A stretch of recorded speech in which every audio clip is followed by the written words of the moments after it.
you still tell yourself it's not enough or I'm not enough. And that is a fucking worthiness thing, right? That is the internal work that you need to do. That is the shift that you need to make. And let me tell you that it's also going to be really hard to sell high ticket if you are not becoming the best version of yourself.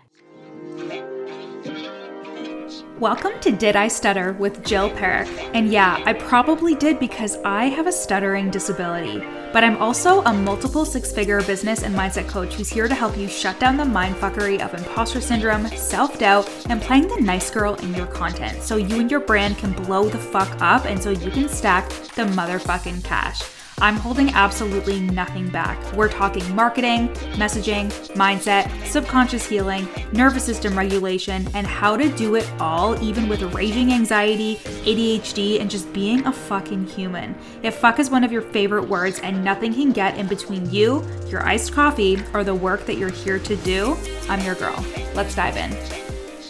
Hello, my love. If you were in the Worthy, Wild, and Well Fucking Paid free Telegram channel, that is at, actually, you're probably in there currently if you're listening to this, but if I put this somewhere else, that is at the link in my bio. And I used to, record audios like I do now, and I used to do them all the time in the pool. And because it was my first year having a pool in this house, and it was fucking incredible. And I was also coming off of a very long seasonal depression. And as I am counting down the days, we're almost at April, so I only have 2 more months until my pool opens. It opens like May 2-4 weekend, and my husband and I are actually going to be in Italy at that time, so we might come home and our pool is going to be open. I can't fucking wait to see how quickly the season has gone by. But I wanted to drop in here today because I was cleaning.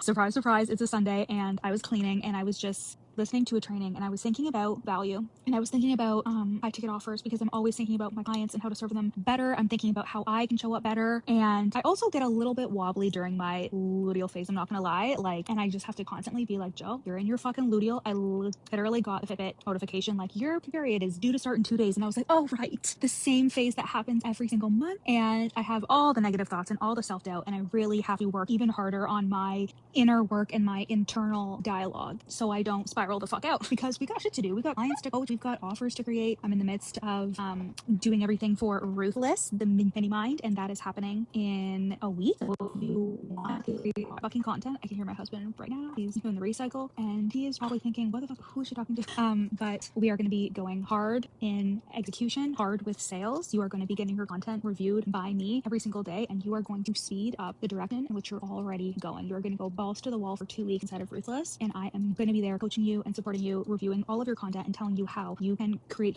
content that is spicier, that is bolder, that is more direct, that will actually call in sales instead of just call in fucking engagement, because we don't give a shit about engagement. We give a shit about sales, and we give a shit about inviting people into our spaces and having them be completely transformed by our work. And that first point of contact starts with your content, when they are moved by your content, when they are moved by you. So we are going to make that the easiest choice for them ever to find you by your content or feel activated by the content you are creating, doing this 2-week sprint that we're going to be doing inside of Ruthless. So I was working on all of that, and I was thinking about value, and I was thinking about, the things that I'm going to do this year, because I'm going to be going to different events, which feels very edgy. As most of you know, I have a stuttering disability, and that has been very hard in terms of, not closing up and not closing myself off from opportunities because I speak differently than the average person. And this has been a lifelong journey. I didn't even really start talking about any of the anxiety that my stutter causes in my 80s. I just lived with this thing that everybody could hear when they got to know me, and it created a lot of worthiness things that were going on. And obviously, as I'm talking about it, it's happening even more. But it's a very big point of contention, but it's also a big point of transformation for me. It's a big part of my story, and the more I acknowledge that, it's like that really hard thing that happened to you, or that really traumatic experience, or that thing where you're like, oh, I don't want to talk about this, it feels tired, I feel like I'm always talking about this when I tell my fucking story. But that is the thing that people are going to know you by and respect you because of, and actually lean in closer because of. And again, I was thinking about value, and I was thinking about experiences that we all go through, and how the reason why people have such a hard time selling high ticket offers is because they do not realize that they are the biggest asset, that they are the value that somebody is buying. When somebody is investing in one-to-one coaching, in a mastermind, of course we're thinking about the outcome, we're thinking about all of the things that they can create, but sometimes you tiptoe around the fact that you are the thing that's going to help them do it. Sometimes you tiptoe around the fact that just having access to you and your experiences and your perspective and your reframes and how you show up and how you exist in your life, that is going to have such a big impact on the people that you choose to call in and that choose to do this fucking work with you. And if you don't step into that, it's going to be really hard to sell your high ticket offers. And this is why a lot of people, when they first start out, me included, you have a really hard time selling high. It's a messaging, the this, the that. No, it's actually about you. It's actually about the fact that you do not put value on access to you, and you do not see how you are the asset that you are selling. And this doesn't mean you're saying get access to me and blah blah blah blah blah. It's something that you actually truly believe. And when you can't, imagine people paying you high ticket for those kinds of services, for more access to you. There is a subconscious block there that you can't see past, and you have to have a little bit of delusion, a little bit of arrogance, a lot of confidence, a lot of conviction in the fact that just access to you is going to change their state, it's going to change their action, it's going to change their perspective, it's going to change their brain, and is going to create the value for them that they can then go and create change in their lives, in their relationship, in their body, in their business, whatever it is. And this is something that's really hard for people to get through, because it comes down to like the experiences you've had in your life and how you exist now, your education, all the certifications that you have, all the things. I'm just thinking about all the things that I took in my like first like 6-figure year. So my first 6-figure year, I invested so much. I did a breathwork certification. I did NLP. I did masters of NLP. I did Reiki. Did anybody know that I'm a Reiki master? Because I am.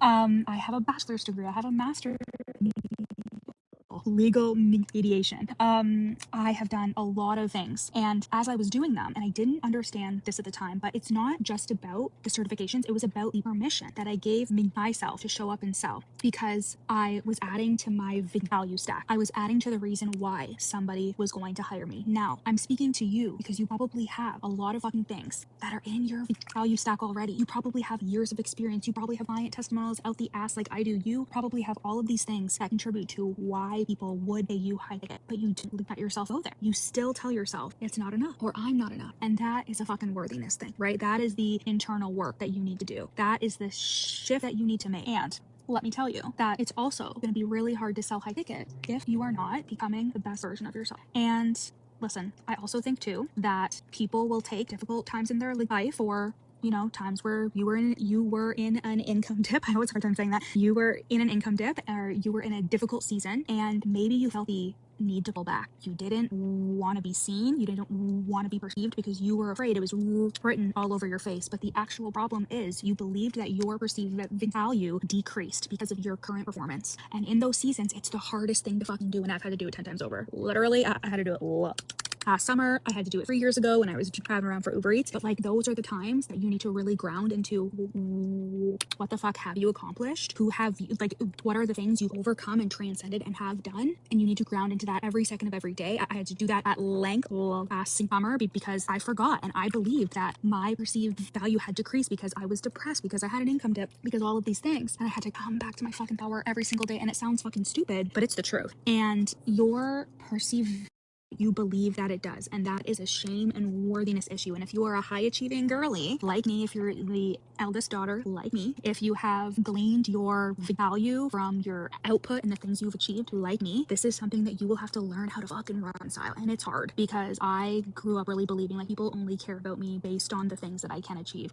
I know that this is not how like my dad actually means it, but I have a very critical, judgmental father. He is great, but he also has a lot of flaws. And that there was this year that he wrote in my birthday card, and he wrote like, I'm so proud of you for all that you've accomplished. And like, that is sweet. That is really sweet. I am super accomplished. But also it was this like need for validation that I was constantly seeking out from him, because isn't that always the way, right? And constantly looking for someone to be like, you're good enough. And this is why I do the work that I do, because I can recognize that in somebody else, and because I've been through that. And then I've achieved all of these amazing things when it comes to business and writing a book and working with hundreds of women in my coaching, and doing this work of like the inner work and the ruthless execution to create a big fucking business and make lots of money. And so when I think about, being of value, my husband just came outside and interrupted me, so I need to pause for a second.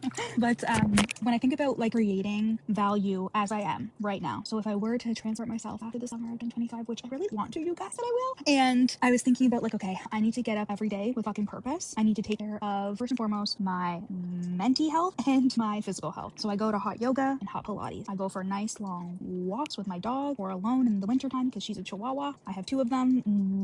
One of them is quite old, but he can still hobble here and there. And what else do? I eat relatively whole foods for the most part, but also I love McDonald's. I love Snackies. I love lots of things. I love to eat. It's a whole thing. But I also do my hypnosis. I do my meditations. I do my inner work. I do my EF tapping. I don't spend hours and hours doing it, but I notice a big difference in what I believe is possible and the way that I can receive information, my thoughts, everything when I do those things. So I take care of those things, okay? That internally raises your perceived value because you are stretching your mind, you are feeding it with good things, you are feeding your physical self with good things, you are taking care of yourself, okay? The next thing that I do is I really spend time in circles where I feel supported around the business and my internal growth. So I joined a mastermind last summer. I plug into trainings and short-term containers and I do all of these things and I invest in my fucking self because if I didn't, I would stay stuck. I would stay in this place of like just believing the same thoughts and having the same day over and over again. And I have the same day, like I do have the same day, like over and over and over again. but I infuse it with all of these things that allow me to stretch the current experience that I have. Even me just like going on a walk and listening to a podcast and like seeing the sky turn that like perfect shade of like cotton candy pink and blue in the clouds and I have a thought and then that turns into a training. Or coaching clients or coaching somebody in like Telegram and they have a thought and I'm like, oh, this is such a great idea for a new offer. I was cleaning earlier and I heard something on a thing or an offer because you're always creating your perceived value. And when you allow it to increase, this is why when you invest in yourself, when you go to the in-person events, when you sign up even for like the $30 thing, when you immerse yourself into improving yourself and becoming the best version of yourself, you are naturally going to attract people that are looking to do the same. And you also naturally raise your internal perceived value. Because again, I say perceive because you are already so insanely valuable being who you are. You truly are. But it's perceived because you need to see it. And if you haven't been living up to your potential, if you have been not taking risks, if you have been expecting things to change before you invest in the coaching offer or before you do this or before you do that, you tell yourself, I'm just going to wait. That is why you are not seeing the indescribable value that you have to offer. And if you feel like, well, who's gonna listen to me? Who cares what I have to say? Does anyone even care what I'm doing? You have to create that. You have to give people a reason to want to opt into your spaces. And I'm saying this as somebody who has often had that thought, like, do I really have to talk about my stutter? Because like, oh, does anybody really care about that? And turns out people aren't necessarily a stutter, but they have things that make them feel like they're not good enough, that make them feel that they can't go after the life that they want. I love you and hope you had a beautiful, beautiful week.